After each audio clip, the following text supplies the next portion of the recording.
All rights reserved. This video has been prepared for educational purposes only. No part of it may be reproduced or copied without the permission of the copyright holder. Students, how can this compound, butene dioic acid, be both an essential metabolite and also at the same time an irritant to our tissues?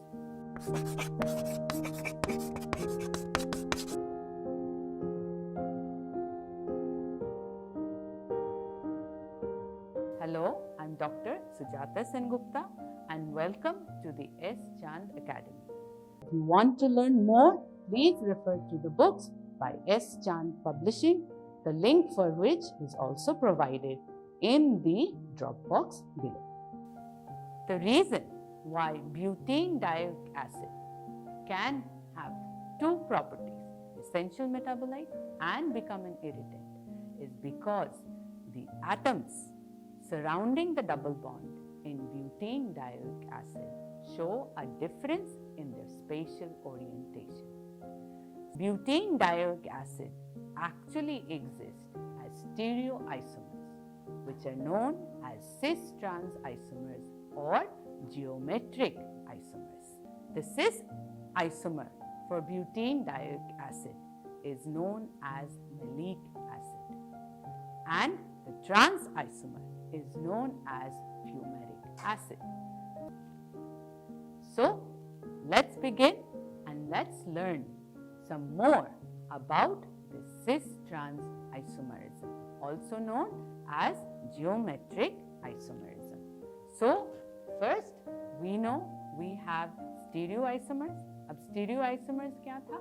This we had already discussed before in our previous video. So, please do go back, refer to the video on enantiomers in the SChand Academy to brush up your knowledge. In the meantime, aage badhte, and as we know, stereoisomers are broadly classified into two groups. One is our enantiomers, also known as optical isomers, and the other is going to be geometric isomers, cis-trans isomers, also known as diastereomers. Diastereomers, what are diastereomers? These are basically going to be those stereoisomers which are not mirror images. The diastereomers can either be the cis-trans isomers or geometric isomers. They can also be found in molecules which will have two or more chiral centers. The rigidity and the lack of rotation about a carbon-carbon double bond is the reason why we have cis-trans or geometric isomers. Geometric isomers cannot interconvert without breaking the bond. The two forms of the geometric isomers are known as the cis and the trans, and they are different molecules. We already know fumaric acid and malic acid. How do we know whether it is the cis or the trans geometric isomer? Let's take a look at our alkene. If two similar groups are bonded to the carbons of the double bond on the same side, that alkene is our cis alkene. If the similar groups are going to be on the opposite side of the double bond, then it is known as our trans alkene. Now, not all alkenes are going to show cis-trans isomerism. Each carbon is bonded to two different groups. Okay? And the two carbons should have at least one substituent which is going to be common.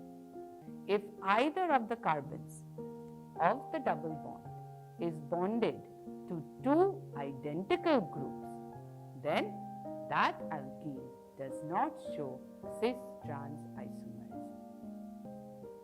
So let's look at a few examples. और अब बता सकते whether a cis-trans isomerism is going to be possible. Let's look at 1,1-dibromo-1-propene. क्या आप बताएंगे whether cis-trans isomerism is possible?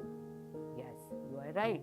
It is not possible because one of the carbons of the double bond, it is having the same bromine atom. So, इस molecule में cis-trans isomerism is not possible. Now, let's look at 3-hexene.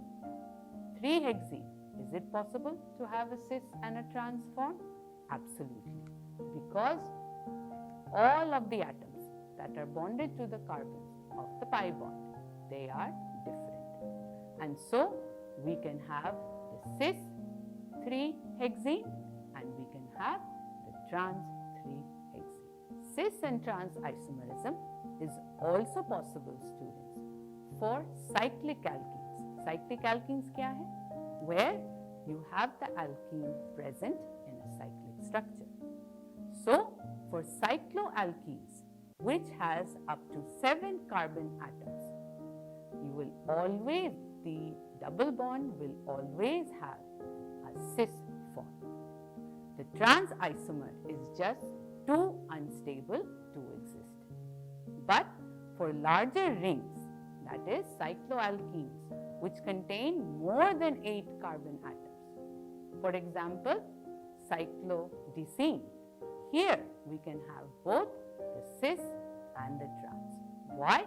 Because the large ring is able to accommodate the trans bond, unlike the smaller cycloalkene. But is the cis and trans the only nomenclature? Will it always work? Nahi. There are cases where it is not going to work. फिर तब क्या करेंगे? Then we have to apply another rule. In that case, it is commonly known as the E or Z rule. So, let's look at this molecule. You can see it's tetra-substituted. It has 4 different atoms around the double bonds. So, as I said, cis-trans is not possible. We have a new nomenclature, which is the EZ nomenclature. Ab, what are the rules for this EZ nomenclature? Again, remember, we will go back to our CIP rule, the Kahn-Ingold-Prelog rules for chiral centers. Here also, we will do the same thing. We, based upon the atomic number, we will prioritize the atoms or the substituents surrounding the carbon of the pi bond. How do we do it? We are first going to consider each carbon end of the double bond. Each carbon end is attached to 2 different substituents. For each of the carbon, we will assign priorities. The 2 substituents are going to be ranked as 1 and 2 according to their atomic numbers. If both the substituents ranked 1 are on the same side of the pi bond, the bond is given a descriptor of Z. Z, in German, it stands for zusammen, which means together. If both the substituents on the carbons are on the opposite side of the pi bond, in that case, we give the descriptor E. E in German stands for antigen, which means opposite. So, let's practice to the nomenclature according to the rule. First, we will look at the carbon atoms across the pi bond. Each of the 2 substituents on one carbon is going to be given a priority number based upon their atomic number. So, between bromine and fluorine, obviously, bromine has the higher priority followed by fluorine. Now, we look at the other carbon atom of the pi bond.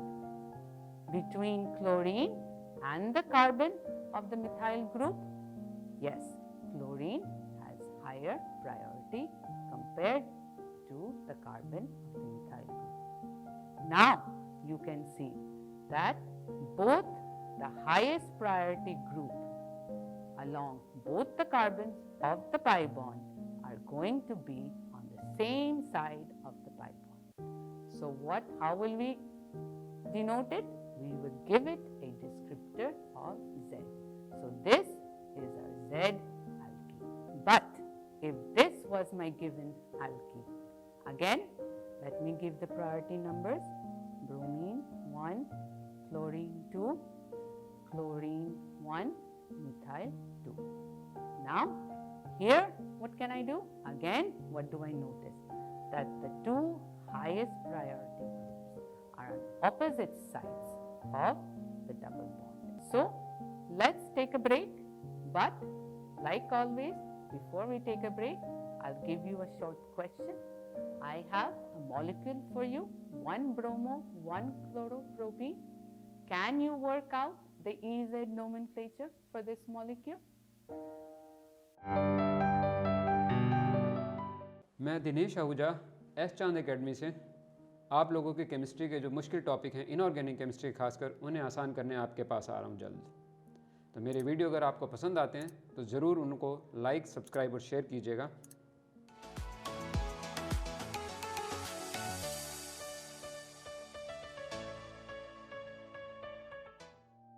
Welcome back to SChand Academy. Remember, we were discussing about cis-trans isomers or geometric isomers. Remember, before the break, I had left you with a small question. Can you assign the EZ nomenclature for our alkene bromo 1-chloropropene? So, let's quickly go back. I'm sure you have done it, but based upon what we learned, so what are we going to do? So first, we will assign the priorities of the substituents on the carbons of the pi bond. So between bromine and chlorine, obviously, bromine is the first priority, followed by chlorine. For the other carbon atom, methyl, the carbon for the methyl group has a higher priority compared to that of hydrogen. So, in this molecule, you can see that both the highest priority groups are going to be on the same side of the pi bond. And so, this is designated as being Z1-bromo 1-chloropropene. Whereas, let's look at the other one. Here, again, when we assign the priorities, 1, 2, and the other carbon atom, 1, 2. So, what do we notice? We notice that the highest priority group for both the carbons are on opposite sides of the pi bond. And so, we will designate this as being E1-bromo 1-chloropropene. Now, so this was our cis-trans or our EZ or geometric isomers. But these are, remember, not the only type of diastereomers that are possible. Apart from geometric isomers, other compounds which show diastereomerism are those which are going to have 2 or more chirality centers or asymmetric carbon atoms. Remember 2-bromo 3-chlorobutane, a molecule which we had discussed on SChand Academy's video on enantiomers. By applying the RS rule, we were able to determine that these two structures were not the same, they were not enantiomers, but they were actually diastereomers, stereoisomers that are not mirror images of each other. So please, let's not forget about these type of diastereomers. Another nomenclature also exists for diastereomers which are going to have 2 adjacent chiral atoms without the symmetric ends. Here, the nomenclature is that we can denote them as either being erythro and Threo. When the two identical groups on the adjacent chiral atoms are on the same side, the molecule is labeled as erythro isomer. But when the two identical groups on the adjacent chiral carbon are on the opposite side, it is labeled as the Threo isomer. Now, let's consider 2,3-dibromopentane. So, I have two structures for 2,3-dibromopentane. The structure on the left with the two bromine groups of the adjacent chiral carbon are on the same side. So, this is labeled as erythro. But the structure on the right, here the two bromine atoms on the adjacent chiral carbons are on the opposite side, and so this is going to be labeled as being my Threo isomer. Now let's consider 2,3-dibromobutane. 2,3-dibromobutane is an example of a meso compound. अब ये meso compounds क्या होते हैं? A meso compound is a molecule that has chiral centers, but it also has an internal plane of symmetry. And because of the presence of this internal plane of symmetry, the molecule is essentially achiral. It does not have an enantiomer and it will not rotate the plane of polarized light. अब ये meso compounds कैसे identify करेंगे? Easy. Either we look for a mirror plane or we can simply identify the RS configurations about the chiral carbons. Finally, let's look at relative configuration. अब ये relative configurations क्या होते हैं? A relative configuration is basically the experimentally determined relationship between the configurations of molecules. They follow a slightly different nomenclature of D and L, capital D, capital L. Or this is sometimes known as the Fischer-Rosenoff convention.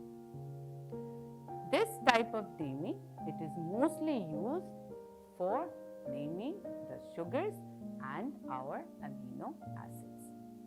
And the naming is done in relation to the enantiomers of glyceraldehyde, D-glyceraldehyde and L-glyceraldehyde. Compounds with the same relative configuration as plus glyceraldehyde will have the D prefix just like D-mannose, whereas those compounds with the same relative configuration as minus glyceraldehyde will have the L prefix.